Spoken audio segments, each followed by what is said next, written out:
교회로 또 가봅니다. 자, 10세기, 11세기에 등장했던 교회 건축 양식. 이건 바로 로마네스크라고 할 수 있는데, 이전 시대에 어떤 교회가 있었죠? 자, 바실리카 교회가 있었죠. 맨 처음에 생긴 교회는 바실리카였습니다. 벽을 또는 기둥을 세우고 천정에는 목재로 얹는 이런 게 전형적인 로마의 건축 방식인데, 그게 이탈리아 많이 썼기 때문에 그걸 그대로 썼던 거죠. 그러다가 로마네스크라고 하는 건축 양식이 생기기 시작합니다. 그러니까 천정에는 목재를 걷어내고 돌로 아치를 만들어서 교회를 짓기 시작한 겁니다. 이 교회가 왜 생겼을까라고 생각해 보면 이 시기가 음악이 생겼던 것과 비슷한 시기입니다. 그러니까 교회 음악이 만들어지기 시작했어요.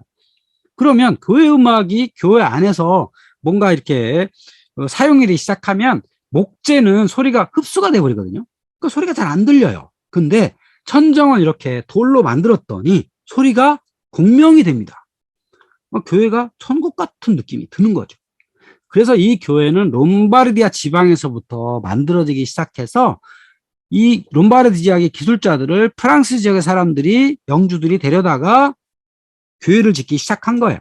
그래서 이거를 로마네스크 교회가라고 부르는데요. 사실은 이거 당시 사람들이 붙인 건 아니고 후대인들이 로마식 교회다 약간 의미해서 이렇게 붙인 겁니다. 이 시기에 등장했던 교회의 건축 양식이 로마네스크다라고 불려지는 거죠. 벽은 두터운 돌벽을 세우고요. 그 대신 겉면을 좀 아름답게 치장하는 여러 방식들이 등장을 하죠. 가장 많이 쓰인 게 로마식 아치인 거죠. 그래서 로마네스크가 된 거예요. 그래서 이런 돌로 지은 아치들을 많이 만들게 된 거고요. 정문은 보통 하나 정도로 만들고, 또 종탑도 세우고 아치와 기둥을 많이 세우는 이런 방식의 교회가 등장을 하기 시작했습니다. 로마네스크 성당을 한번 자세하게 들여다보면 서쪽 정면, 서쪽이 정면이고 동쪽은 재단입니다. 그래서 서쪽 앞에 광장이 따랐죠. 자, 광장은 용도가 뭐였냐면, 자, 서쪽 정면을 파사드라 그래요. 파사드를 돌로 이렇게 아름답게 조각을 하기 위해서는 공간이 있어야 되는 거예요. 그래서 항상 서쪽 앞에 광장이 널찍하게 자리 잡게 됩니다. 거기는 어떤 석공들이 계속 돌을 깨고 있어야 되니까 공간이 있었던 거죠. 그래서 그 돌을 깨가지고 이 파사드를 장식을 한 겁니다. 어떻게 장식하냐면, 동그란 장미창 있고 신전 같은 페디먼트가 있죠. 그리고 종탑이 하나 서 있고 두 개가 설 수도 있죠. 자, 내부를 들여다보면 두꺼운 벽체가 있습니다. 왜? 천정이 돌이기 때문에 하중이 무거워요. 그러니까 벽체가 두꺼워야 되고, 또 장식을 위해서 하얀 대리석과 색상 있는 대리석을 섞어가지고 했기 때문에 띠 장식이 있는 거고, 기둥도 벽이든지 기둥이든지 하려면 그러니까 하중을 감당을 해야 되기 때문에 굉장히 무거운 기둥으로 만들게 되었던 거죠.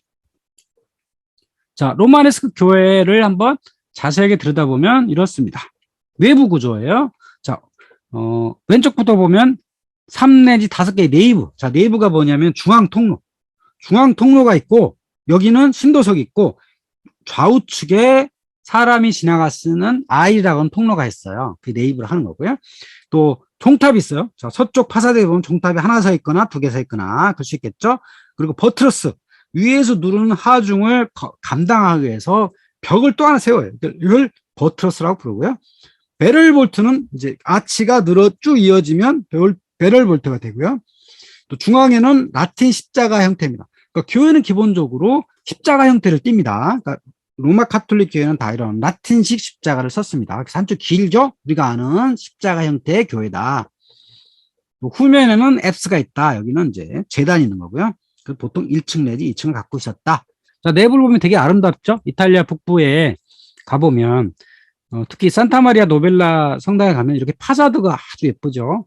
그 지역에는 색깔이 나는 대리석으로 이렇게 만드는 거예요. 페인트칠한 게 아니고요. 대리석 색깔이 이렇게 나는 거예요. 그런 것들을 잘 활용해서 정면을 썼고요. 기둥에도 이런 띠 무늬가 될 수 있도록 대리석을 깎아가지고 이렇게 만들게 되었던 거죠. 띠 장식을 상당히 많이 썼다. 여기 로마네스크 교회가 또 있는데요. 피사의 이런 두오모 성당입니다. 유명한 피사 사탑이 있는.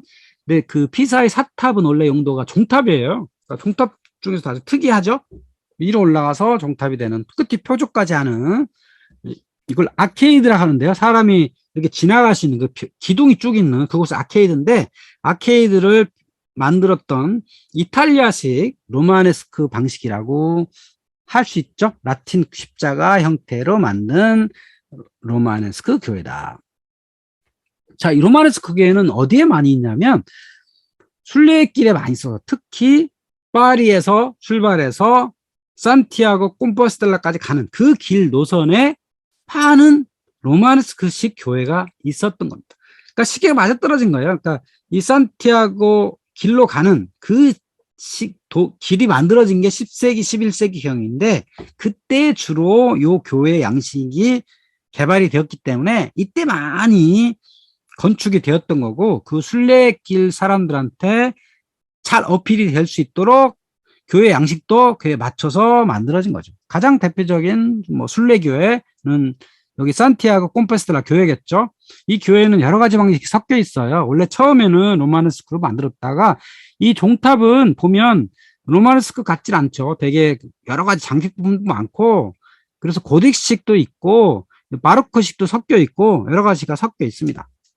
그래서 로마네스크식 교회 또는 순례교회의 특징이 있어요. 특징이 뭐냐면 아까 네이브와 아일이라고 하는 왜 통로가 3개예요. 그러니까 가운데는 사람들이 신도들이 와서 집회하는 공간. 근데 순례객들은 아무 때나 와요. 그러니까 순례객들이 저 안쪽에 있는 앱스에 가서 성물을 관람하고 돈을 낼 수 있도록 통로를 만들었던 거죠. 여기 산티아고 콤포스텔라를 보면 맨 안쪽에 성 야고보의 무덤이 있었습니다. 그 무덤에 참배해야 될 거 아니에요. 그러니까 무덤에 참배할 수 있도록 길을 만든 거죠. 이게 순례교회의 특징인 거예요. 미사는 들이되 순례교회 자유롭게 와서 참배할 수 있도록 한 거죠.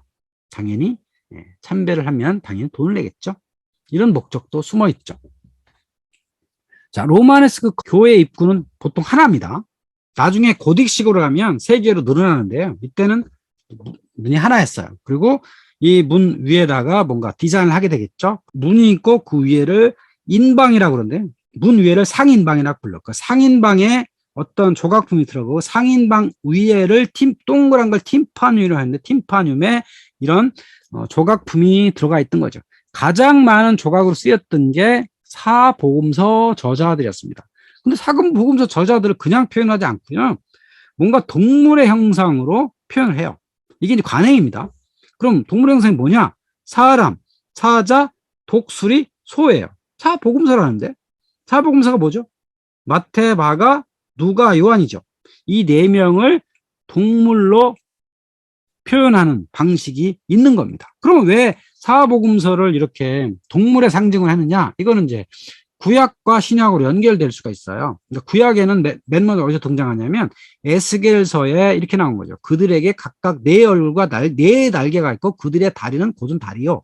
발바닥은 송아지 발바닥 같고 광랭 불같이 빛나며 이렇게 되는 거죠. 넷의 앞은 사람의 얼굴이요. 넷의 오른쪽은 사자의 얼굴이요. 넷의 왼쪽은 소의 얼굴이고 넷의 뒤는 독수리 얼굴이다. 여기서 사람, 사자, 소, 독수리가 이렇게 등장합니다. 이것을 사복음서 그리고 요한계시록과 연결을 해요. 조금 약간 억지가 있는데요. 연결을 해가지고 어찌됐든 4사람은 이렇게 연결된다라고 생각을 한 겁니다. 자, 그러면 성 마테오 이 사람은 사람이에요. 날개 달린 사람. 그럼 왜 마테오가 사람이냐? 마태복음은 족보로 시작합니다. 아브라함과 다윗의 자손 예수 그리스도의 계보라. 그러니까 복음서의 상징은 인간이다라고 한 거예요. 사람이기 때문에.